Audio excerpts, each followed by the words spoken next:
మోందా తుఫాన్ ప్రభావం నేపథ్యంలో ఉండ్రాజవరం, పెరవలి, నిడదవోలు రూరల్ మండలాల్లోని పలు గ్రామాల్లో వర్షంలోనే మంత్రి కందుల దుర్గేష్ పర్యటన చేశారు. వర్షపు నీరు నిల్వ ఉండకుండా త్వరితగతిన చర్యలు చేపట్టాలని అధికార యంత్రాంగాన్ని మంత్రి ఆదేశించారు. ఈ సందర్భంగా ఉండ్రాజవరం మండలంలోని మోర్త గ్రామ సచివాలయం దగ్గర వాహనాన్ని ఆపి వేగవంతమైన గాలుల ధాటికి రోడ్డుపై అడ్డంగా పడి ఉన్న చెట్లను, విద్యుత్ వైర్లకు ఆటంకంగా ఉన్న చెట్ల కొమ్మలను దగ్గరుండి తొలగించారు.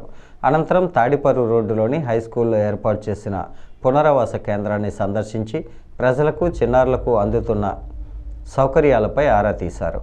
వారి యోగక్షేమాలు అడిగి తెలుసుకున్నారు. వైద్య సిబ్బంది ఏర్పాటు చేసిన మందులను పరిశీలించారు. ప్రజలందరికీ అందుబాటులో స్టాక్ ఉందా అన్న వివరాలను తెలుసుకున్నారు. ప్రజలందరి భద్రతకు ప్రభుత్వం, నాయకులు నిరంతరం కృషి చేస్తున్నారని తెలిపారు. ప్రజలు ఇళ్లలోనే ఉండాలని, అత్యవసరమైతే తప్ప బయటకు రాకూడదని మంత్రి దుర్గేష్ పిలుపునిచ్చారు.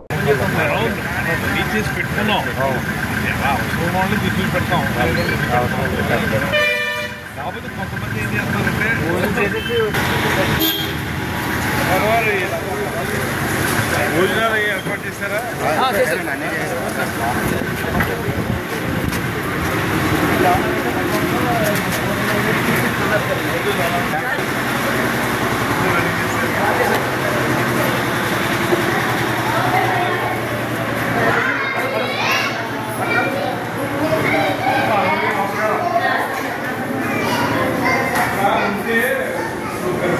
తర్వాత మీరు నెమ్మదిగా తగ్గించదు ఎదురుగా కాకుండా ఎన్నినేమో కొంచెం పెద్దగా బలంగా లేవు కదా, పెద్ద గాలు వస్తాయి, గాలు మిగిలిపోతాయి. పిల్లలు మీ ఆడవాళ్ళు ఆ టైంలో రాలేదు కదా మీరు చిన్నపిల్లలతో.